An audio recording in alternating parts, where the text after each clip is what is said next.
Awesome, guys. So my name is Bryan Wheeler. I'm a sourcing specialist with Sanford Health.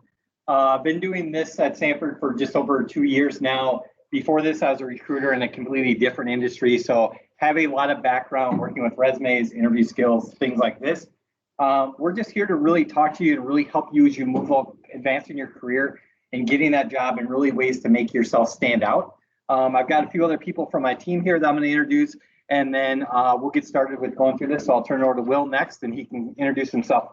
Perfect. Thanks, Brian. My name is Will Hinsman, or as Paul likes to call me, Bill. I've been in HR for about 4 years. Prior to sourcing, I was a recruiter.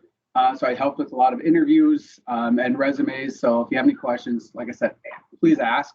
I focus a lot on our clinical side with our long-term care and also our therapy and allied health with Good Sam throughout the nation. And I'll step in to make sure the mic picks me up. But my name is Brady Jandal. I'm a sourcing specialist with Sanford as well. Been with Sanford HR for a little over a year, only in this role for a few weeks though. Like Will, I work primarily in our long-term care setting, and yeah, so happy to be here. Awesome.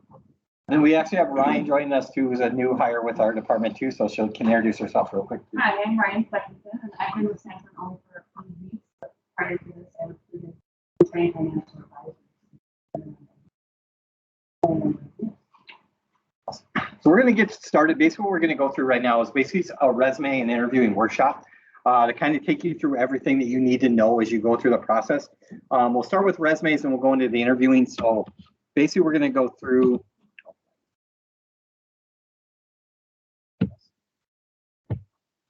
So basically, we're going to go through the first thing is that.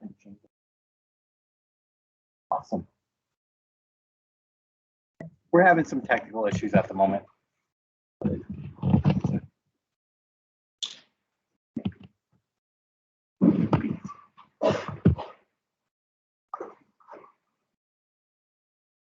Well, it looks like we're being safe.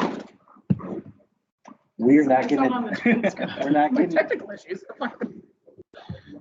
It's not clicking to the next slide.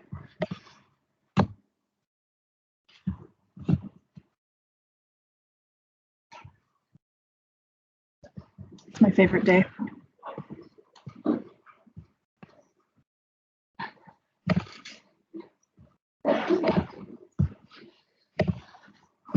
Re-recorded the next one. Okay, so this will play out. Okay, awesome. So basically, as we go through, guys, we're going to talk about what should be included on the resume. So I'm just going to ask for a show of hands. How many of you in this room have a resume done right now? Awesome. So a lot of you do. That's fantastic. So when we go through, this is the stuff we want to have you include on the resume, and really the order we think you need to have it. We always want to start a resume off with the most relevant information. When you're applying for a job, the most relevant information is always going to be your education. Of you that have your resume done, how many have education listed first above everything else in there? So if you do, the rest of you guys raise hands. Do you have your work history? Is that kind of number one that you guys have on there? Work history. We want to make sure you have your education first. First and foremost, that is the thing that your hiring managers are going to look for. And what we want you to have is we want you to have your school name you're attending, your degree you're going for, graduation date. You can put down as an anticipated graduation date, however you want to do that. If you do have a prior degree and now you're going back for a different one, list the current one you're going for first, and then list the previous one you already have second, is how we want to have that set up. And then other things we want to include underneath your education, any type of relevant casework you've done. If you're going into a clinical setting, make sure you add any type of clinical experience, add any type of special projects you've worked on in school. We want to make sure you highlight those things too. Work history. Again, we want to list the most current job you have first. We always want to list them that way on your resume. When you go through it, we also want you to make sure when you're talking about these jobs, highlight any type of leadership you have. That could be, hey, they pulled me in to help train a new person we had. So I did their training for them. I helped them take through new hire paperwork. Anything you've been put in charge of is a good thing. If you were a lifeguard and you gave swimming lessons to 5 kids during the summer, highlight that on there because that shows leadership. We want you to highlight those different things. Make sure you list your job titles and your dates. We do always want to put dates on there because people do check the dates to make sure it matches up because they don't want to see gaps in any type of work history. If you don't know the exact date you started, that is completely fine, but do make sure that you actually list on there like June 2021, list the month that you started, and then you can go on. You don't need the specific date. And then this is a big one we want you to do. Be honest about what you did. You may come from a small town and you worked at a grocery store and you're like, there's no way they're ever going to check this. You know, I'm going to put that I was an assistant manager. I did this type of thing. They do check that. Companies do hire out. Sanford, we do hire out for people to go back and verify the dates, verify the employment, verify the job title. We want to make sure you're doing that. So make sure you do keep everything honest. And then the other thing that people love to see on your resume is any type of community involvement, honors, awards that you've got. If you've got any type of scholarship, if you've got any other type of, you're involved in a student organization, if you help coach your nephew's softball team, anything like that you can put on there, people love to see that because they are looking for people with people skills that like to give back to their community and they are involved. So those are huge things to have. If you've ever been part of any group that's done any type of fundraising, put that on your resume and put the dollar amount on there. Numbers stand out on a resume more than anything else because you're not seeing a lot of them on there. So if I put on there, I was part of a group that raised $2,000, that number is going to jump off when I glance at that resume to start with. Throw that stuff on there. And if you are raising money, put is what the whole group raised. You don't have to just put what you raised. What did the group raise on there? Then highlight any awards you've achieved. So that's another big thing we want to make sure you're talking about. I'm just going to ask for a show of hands. How many people have been involved in a group where you guys have done fundraising in this? Any type of group at all? Few of you guys have. I'm just going to, since you're in the middle, do you put that on your resume? Do you put the dollar figure on there at all? Yeah, but the general one, that's awesome. Most people don't do that. So I'm going to give you a big congratulations on this. So I will actually, when you get done with this, stop up here, sign up. I'll give you some swag because that's a good answer. I'm glad you do that. Other than that, I'll let you kind of go with the next one. So I'm not switching the page because I broke it last time. There you go. All right, so here's some examples of resume do's. First, like Bryan said earlier, provide the most relevant information first. Oh, great. So start with, education, work history. Make sure you put your relevant one first and then kind of go down in order. Do your research on the company and that particular job. Incorporate some keywords from the job description in your resume. When we are reviewing your resume, especially like recruiters, sourcers, hiring managers, there's specific skill set that we're usually looking for in our candidates. So if we can see those like leadership, communication, particular skills listed in your resume that are going to be a fit for our departments or our culture, that's going to make your resume stand out. Keep it professional. You'll see some don'ts here coming up on what not to do, but make sure your resume flows easily.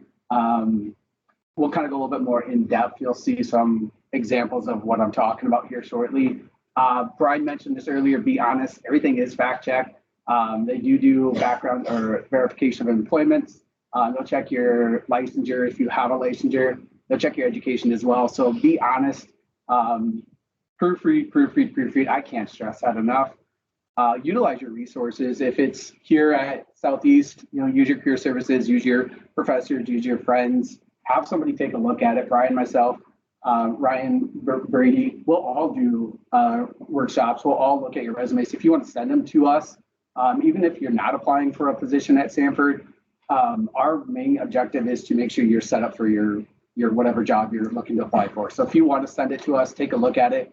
We'll get it back to you within 24 hours with any suggestions that we can help to make it stand out a little bit more. So that's a big thing. I would say have a second set of eyes on your resume. And then references. Most managers, most jobs right now are not requiring it, but we do have managers that do request it after the interview. So if you have references, have them ready. I wouldn't include them on your initial resume when you send it in, but have those ready if the hiring manager or if the employer does request them.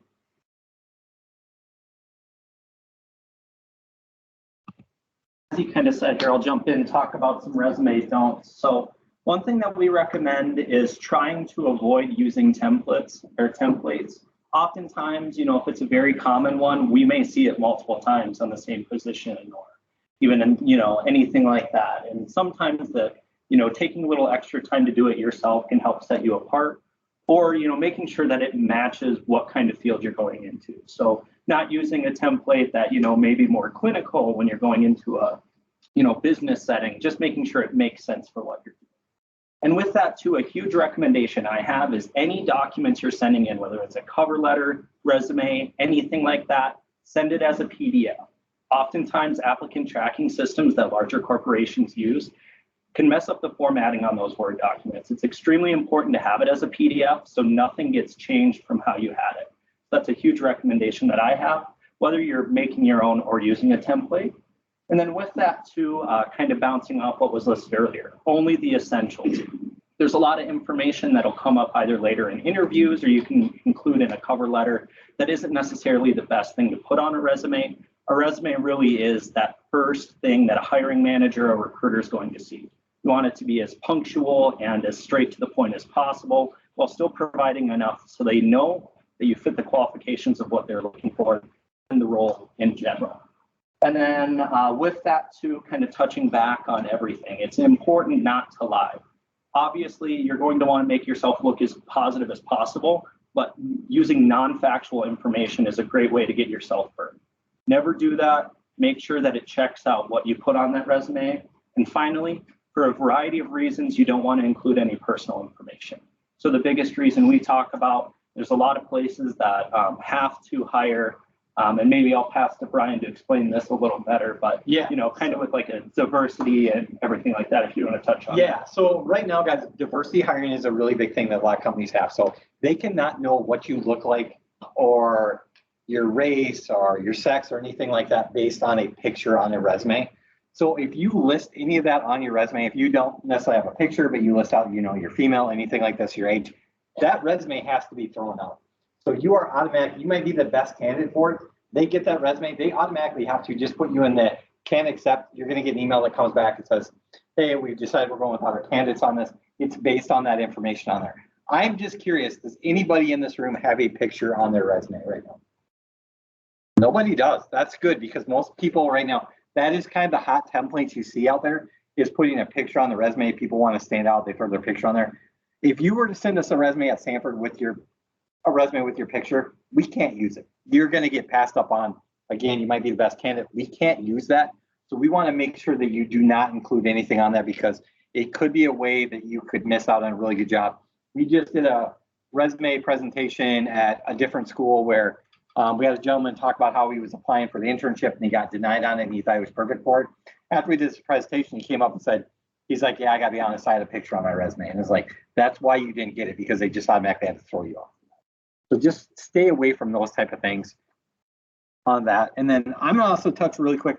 One of the most common things we see that can make you stand out in a bad way on your resume and people don't think about is your email address.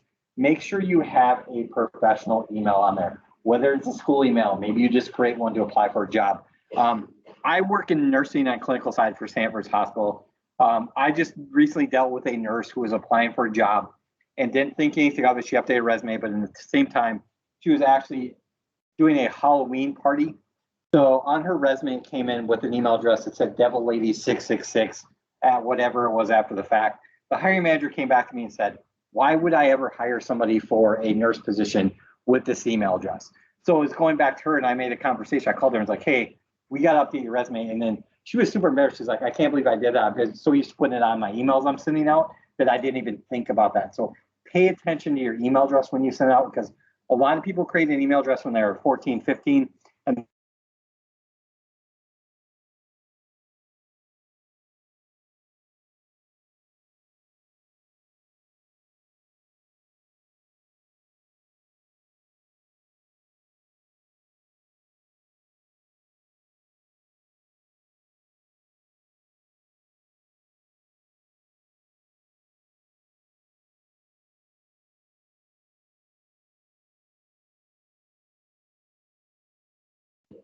I'll email you, call you, and if you don't respond after 3 or 4 tries, they close you out. So if you're going to start applying, seems silly, Most of us probably have an active voicemail, but if you don't, make sure you get it set up. Make sure you're checking it. And then the other thing employers are starting to do is text. So if you're okay with texting on your application, it'll ask you. So be responsive once you start applying to emails, voicemail, and text. You're going to get those. So just make sure you have a professional voicemail active and you're checking it.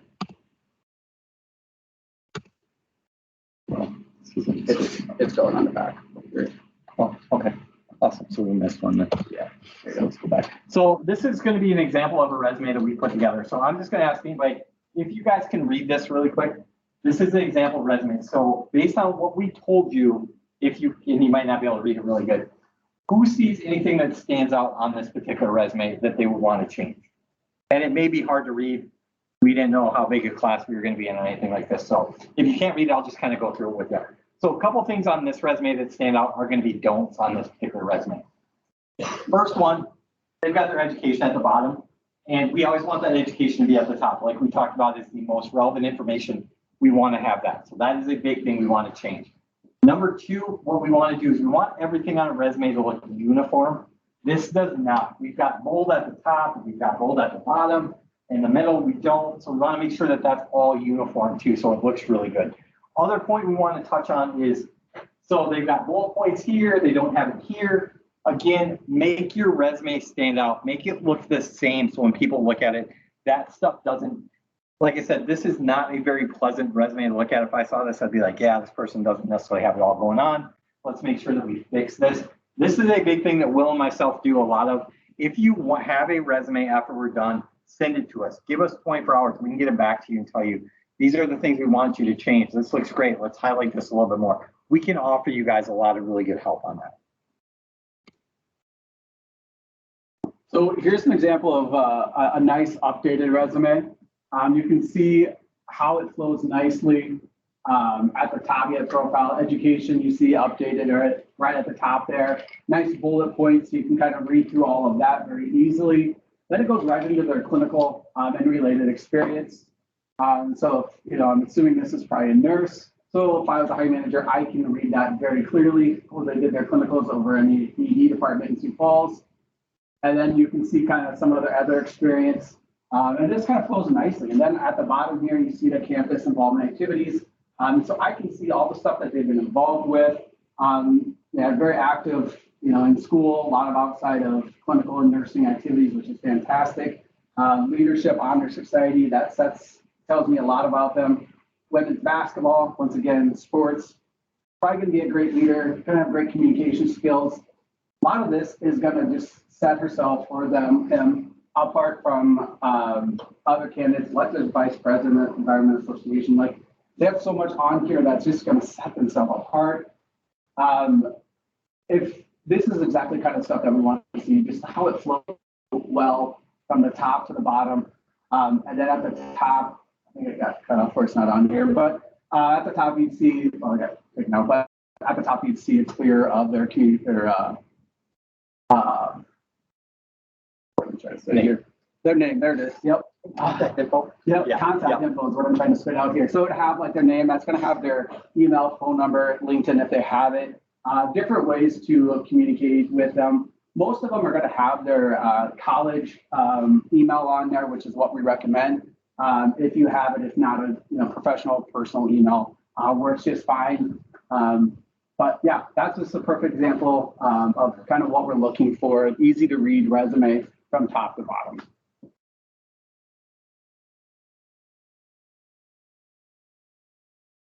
All right, and now we kind of shift into the next phase here, which is interviewing.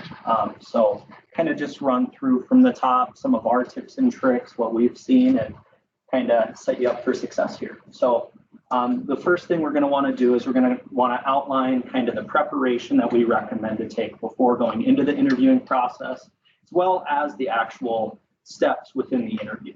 Then with that as well, kind of just those specific techniques that we find to be successful in virtual interviews, because we're seeing more and more companies shift to that virtual interviewing platform, as well as developing an understanding on how interview questions are structured and the best way to answer those.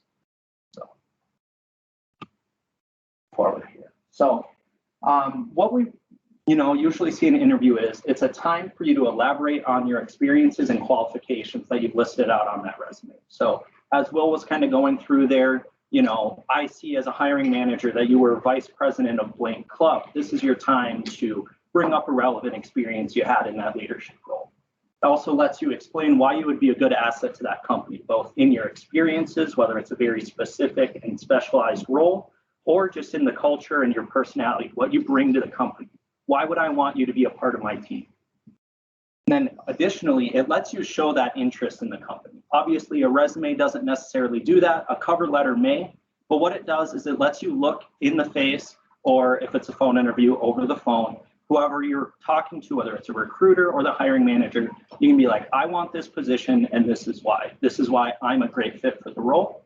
As well as allows you to interview the company a little bit, find out if it's a good fit for you. That's a big thing you'll find. You want to make sure that you want to work for the company that you're interviewing with, and you don't just take a job because it's offered. Then finally, it's the best chance to leave a good impression and make a good first impression. Awesome. So now we're going to go through, guys, this is kind of important because these are going to be kind of different types of interviews you're going to go through.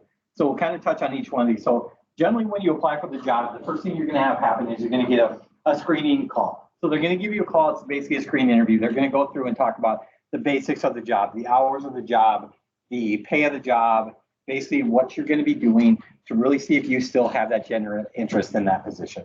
If you do, and they also feel it's a good fit, then what you're going to do is you're going to move on to really right now with COVID, there's 3 different types of interviews you may be set up with. There's going to be the phone interview, there's going to be the virtual interview, and then there's the in-person interview. So the biggest thing with the first 2 is we want to go through and make sure that if you are doing a phone interview, you have one scheduled, and you are a virtual interview, there's a couple of key things we want to highlight on. Make sure, especially on the virtual side, that you are checking your technology to make sure it's working good.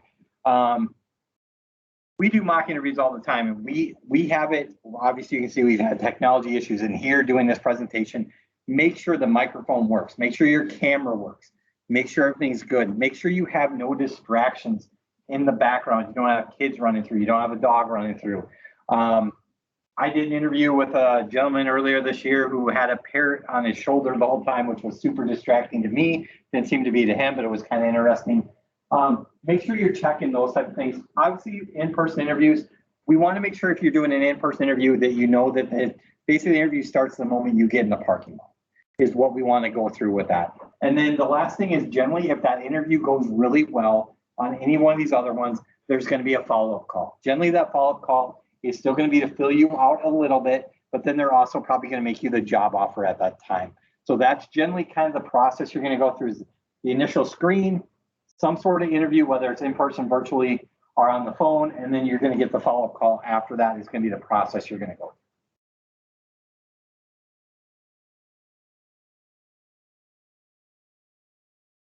So before you interview, the important thing to do is to prepare. So a couple tips. Mentioned this earlier.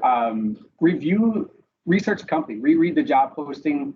Great opportunity to pick out, what are they looking for in a candidate, and then you can tailor make your interview and some of your questions in regards to that. It's going to help you make you stand out during the interview. So the next one is make a list of your skills, professional and personal. That's going to make you stand out. You reread that job posting. Are they looking for somebody who has communication skills? Are they looking for somebody who's a leader, hardworking? Is there specific skills that they're looking for that maybe you can, answer some of your questions that's going to reflect that? Be ready to describe the attributes that make you the perfect match. This is going to be an opportunity to sell yourself, to tell a story, tell your story. The interview. They have your resume, so they kind of have an idea of your experience and skill set. Now they want to know more about you. So this is your time to stand out and tell your story. That's what the interview is. I mentioned earlier, research a company. I can't stress this enough. There's lots of different ways. You can read the website, look at their social media presence. If there's any connections that you know of who work at that company, previously or current, I'd reach out to them, ask questions, find out a little bit more information about, do they have any upcoming initiatives? What have they done in the past? What's their culture look like? Stuff that's important to you that you can maybe ask at your interview. The other thing is review typical interview questions. You know, talk to your career counselor here or your peers. Do mock interviews. We do, like Bryan said, we do tons of mock interviews. Love doing them. Even if you're not, like I said, applying with Sanford, we still love doing them to help you guys, you know, get feel less pressured, feel less nervous, get more prepared. Review those typical interview questions. Every interview is a little bit different on their questions, but a lot of them are the same type of questions. We'll talk a little bit more about here shortly. And then know your resume. A lot of people will just fill it out and may not know exactly everything on there, or they may blank on some of the stuff. So I always say, you know, before you interview, even during the interview, have your resume with you by your side. Great talking points in case you maybe blank out or maybe need some time to think about a question. It's nice to have that there. That's going to trigger some answers that you have, especially if they ask you about a specific time that, you know, describe a time when yada, yada, yada. You have your resume. It's going to trigger an answer for you. It's a nice little tip.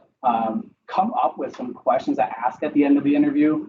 We'll have a little slide on this about specific type of questions. I say 3 to 4 questions. One question I'd love people to ask is to research a company, find out their mission, values, vision statements, what's important to the company. If you can relay that or repeat that question into a question to the hiring manager, it's going to show that you did your research on that company, that you have direct interest, and you're passionate about something that the company it has involved in their mission. It's going to make you stand out. And then a big thing is dress for the part. Come prepared, be professional. You know, seems common sense, but I think, you know, I've had people show up for like dress sweatpants, you know, just not very professional. And also just remember the interview starts when you pull into the parking lot. So the second you walk into the building, be professional, be courteous to, if it's a receptionist, the secretary, you know, whoever's introducing you, the hiring manager, whatever it is, be courteous, because that's going to leave a lasting impression. If you're rude or if you're late, that's going to get back to the hiring manager and is not going to be a good impression. So just remember, the second you pull into the parking lot, that's basically when your interview starts, and just be courteous and professional. Yeah, I'm just going to jump in on one thing with this on the dress for success part.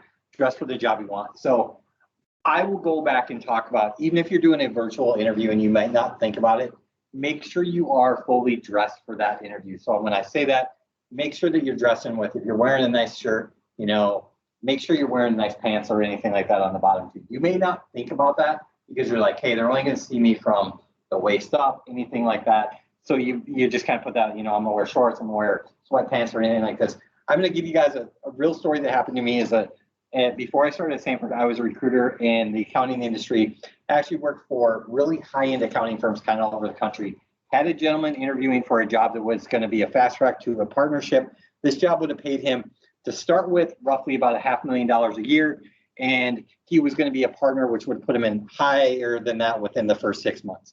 He did an interview, which the company already loved him before they did an interview. He did an interview from a hotel room. They called me after that and they said, Bryan, we're not going to make this guy an offer. And I was like, what happened? They mentioned that he absolutely knocked the interview out of the park, but he didn't pay attention enough to the details that sitting behind him when he did his interview was a mirror, and they could tell he was not wearing pants during the interview. And for an accounting job where you have to be very, very detailed, they felt that he missed the biggest detail out there that had nothing to do with his job, that he just thought, hey, this is a Zoom interview. I'm going to dress good from the waist up. I don't need to worry about anything else. That cost him that job. So do think about that when you're doing a Zoom interview, because so many companies are going now to like Zoom virtual interviews. Pay attention to your backdrop too. What's going on behind you, not just what you can see in the camera. So we do want to make sure and highlight that. Note with Sanford, we do a ton of these Zoom interviews now. That's how a majority of our interviews are taking place. So do pay attention not only to how you look, what's going on in the background with your distractions and things like that. So just kind of a little worst case scenario I can actually share that legitimately happened to somebody I was working with. So.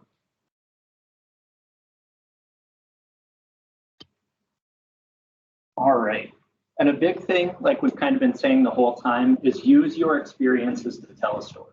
I got a great piece of advice from a previous manager one time, and that was document every single thing you did that you think or was a time where you went above and beyond. So whether that's helping a customer, helping a team member, whatever you can do that helps you show what you bring to the table, document that. And before you interview, review those. So they're fresh in your mind and you have those to reference.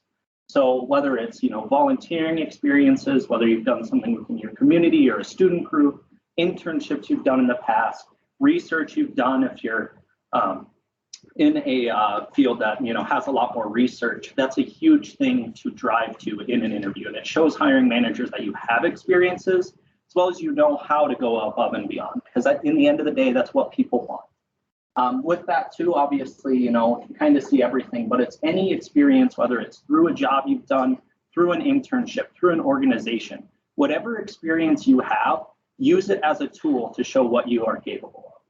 Say, I did this was me going above the job description. I can do that for you. And I think too, another thing we like to highlight is within student organizations, especially athletics, one thing that's becoming more and more important within company cultures is how do you work in a team? Are you good with your team members? Do you go above and beyond for them as well? So that's why we like to highlight athletics. We like to highlight student organizations, whether you're a part of a drama club or a debate team, whatever it may be. When you have those teamwork experiences, that's the type of stuff that you can show.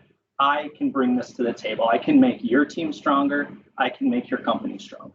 So awesome. Yeah, just curious, show of hands. How many students in here, I'm going to ask kind of a combination, either a part of high school athletics, band, anything like that. So those type of groups, how many people are part of that? How many of you guys, lower your hands, how many of you guys actually highlight that on your resume too? A few of you guys do. That's awesome that you guys do that, because most people don't think that that's relevant in any way, so they're not going to put it on there. But when we work with our hiring managers and they see that you're part of an organization like that, so let's take band for an example. That's going to show dedication, because most times you guys are getting up super early to go do your practice. You have to practice so many hours during the day. You also need to be very, very team player to make sure everything looks the right function when you're out there marching or doing different things like that. So they are going to see a set of skills based off of having that on your resume. So keep that on there. Same with athletics. With athletics, you got dedication, you're organized, you're competitive. A lot of people love, even on my side where I do clinical, I hire nurses. They love people that have a competitive background because they want nurses who don't want to lose. So they like seeing that stuff on your resume. So make sure you are highlighting that. If you're not, continue, put that on there. Go on there and ask Will or myself, Brady, Ryan, how to tweak that to get that on there, because we want you to really be able to highlight yourself. So then we're going to go through, basically we're going to talk about type of interview questions. So generally they are always going to start the interview with the open, tell me about yourself. Tell me a little bit about your background. That is such a key thing. Get that down. I will tell you, we mentioned doing mock interviews and practice that. If you can get that down as to tell me about yourself, why are you interested in going to XYZ industry? If you have a good story that you can tell about your background, what you've done, why you're interested in this, maybe you have a story about a parent, a teacher or somebody that got you interested in this, you can hook them right away from that beginning question, and they're going to be like, oh, this is awesome. This interview is going to go great. They already have that mindset from question number one, so it's going to make everything on your side way easier on that. They're also going to ask you behavioral questions, going that. Then they're going to go into, interview is going to give you a scenario of what you would do. Let's say that you are working as a, I'll just throw a job out there. Let's say you're going into business and you see someone that is supposed to be doing something one way with the accounting and they're doing it completely wrong. How are you going to handle that situation? So they're going to ask you those situational questions. They're going to come back, and then they're going to kind of go into competency-based, which is going to be, give me a time when you use this particular skill. So they're going to ask you those type of questions. If you can get your answers down, and when we say get your answers down, tie them back to a real life experience and give them really detailed answers, it's going to help separate yourself too. And then the last one, which is kind of my favorite thing, is the out of left field questions. Anybody in here ever interviewed for something where they got asked a question that had nothing to do with what they were interviewing for? A little bit? No, not so much. Awesome. You're shaking your head over there. I'm just going to ask you, what type of question did you get? Oh, gotcha. Okay, that's interesting. Maybe we'll discuss that afterwards. So one question that we like to do when we do mock interviews, we always throw that out at people. So I always throw a question, and the reason hiring managers now do this, you're going to find more and more hiring managers are doing this because they want to see, one, how quick you are on your feet and how quick you can give a good answer with something you have no way to prepare for. So I'm going to see here, is anybody in this room willing to try one of these questions I can throw at you? You are? Okay, so first question I'm going to ask you is going to be, if you were a part of a bicycle, what part would you be and why would you want to be that part?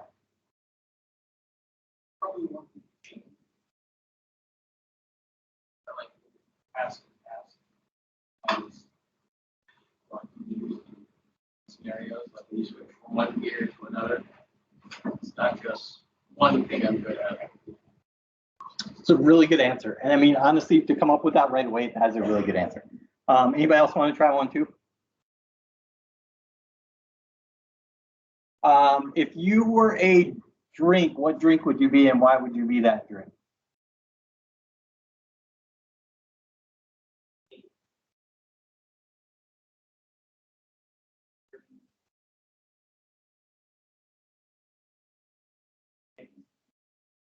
Washing hands. It's very true. Yeah, awesome. I mean, those are good answers because you guys came up with that right away. You had no idea you were going to be asked this when you guys came in. All we're looking to do, there's no right or wrong answers. They just want to see how quick you guys can think on your feet. Both of you guys sign in when you get done here too. I'll send you some swag after this or something with that. So, and then the other things we want to do is other ways to make yourself stand out is be prepared. Do a mock interview. Hit Will or myself up. Hit your career center up. You know, if you have a friend that want to do it, go through your typical interview questions, you know, your background, your skills, those type of things. Again, answer questions with stories and specific examples. The more detailed you can be, the better you're going to be on that. Get referrals and recommendations. That always helps when you talk to people and you have good referrals or recommendations. And this is probably the one that Will and myself talk to most kids about as students is be yourself. Let your personality come across. I'm on the clinical side. When I talk to my hiring managers and my directors at the hospital, I'm like, what are you looking for in somebody that you want me to bring to you? The first thing they come back and tell me is, we know that most kids, when they come out of school, are going to have the same technical background. I want you to find me someone that has a heart and someone that has a personality that I can see working with my team and my patients really good. Don't be afraid to smile. Don't be afraid to laugh as you go through that. And just let your personality come across, because when you do that, it makes everybody on the other side of the table feel way better about you too. And they're like, oh yeah, I can see this person interacting with my patients' parents. You know, highlight any type of customer service skills you have, because those people skills are so important on there. And then take your time to answer the questions. This is probably the other mistake we see a lot of people do. We want to make sure that when we ask you a question, that you think about the question before you answer. The biggest mistake we see is, I'll ask you a question, you start to ramble on it, about 8 seconds in, you realize that's not what I want to say, so you start over. If I ask you a question, don't be afraid to say, hey, let me think about that, or repeat the question back to give yourself time to think about that.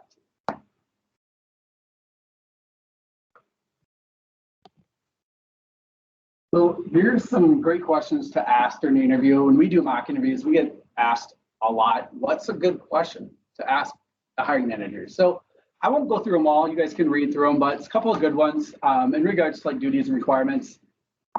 You know, we get one of the big ones is, how would you describe a typical day in this job? I think that's a fantastic question. I would recommend that one just because, you know, they can give you a general idea of what a typical day, what your duties are going to look like. Every day, every job's going to look a little different. Every company's going to do a little different depending on that job. So that's a fantastic question. Office structure, I think, you know, both of those are good. If you don't know, depends on the position, it may be pretty obvious, but I still think, you know, what does a company's org structure look like? Who am I going to report to? It's a great question. Culture, I love this question. I think culture is such an important asset to have, and a good culture in a company. So find a good question. You know, if it's, what are your rewards of the job? Working for this company, are there perks? What's the how am I going to benefit? Like that's a great question for the company to sell itself to you. So I'd love that question. Highly recommend something, make them sell themselves to you. Promotion, I think we all are looking for some sort of promotion advancement in our career. So I think a great question tied into the mission and values. what are the growth opportunities? What are my growth opportunities? And then also mission and vision. This ties into earlier when I said do your research on the company, find out what their mission, vision, values are, tie it into a question that you can ask them. One of the good ones is what are the company's plans for growth and development? You could also do something like, I see the mission of this company is blah, blah, blah. How is this represented or featured in the department? So basically, really, it's just find questions that are personal to you that you want to ask them. These are great questions, but really it's about what questions do you really want to ask them? What are your interests? What are you seeking out of that company?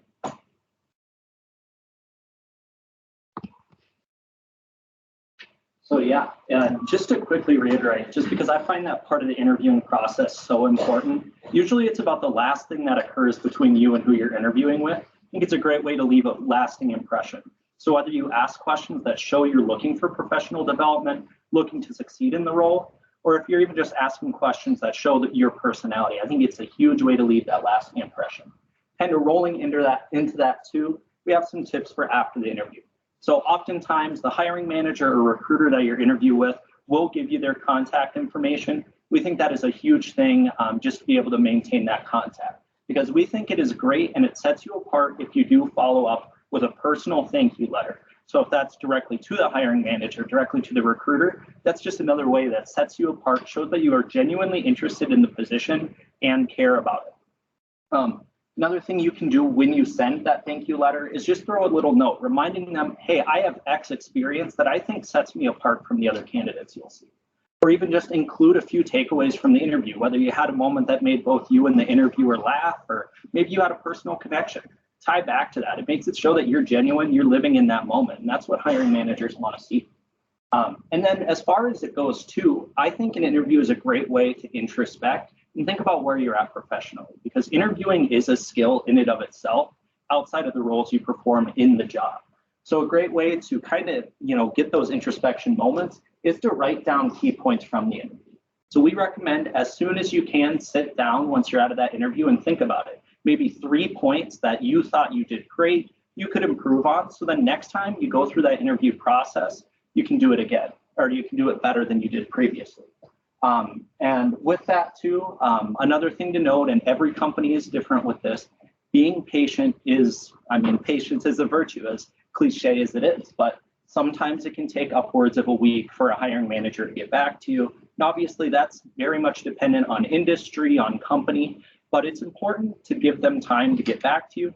Usually we'd recommend, if you have their contact information and it's been upwards of that week, might not be a bad idea to, send an email, leave a voicemail, whatever you can do just to show that you are interested. But do know that sometimes it takes time to go through that hiring process, especially if it is a high demand position and they have a lot of people. This is all we have for you. So we're just going to ask if you guys have questions, please let us know. We definitely take them. This is also, if you guys want to scan that QR code, this actually goes to me. You guys can reach out to me. We can actually set up a time. If you want to send me your resume to look over, I'll do that for you. If you want to set up a time to mock interview, we can do that. If you also want to just chat about, a cover letter, anything like that, let me know. You guys are always welcome. We will help you with these things, whether you're applying at Sanford or not. We just want to be a resource for you to really make sure you're help setting yourself apart for this type of stuff. So anybody have any questions right now too, while we're in here too?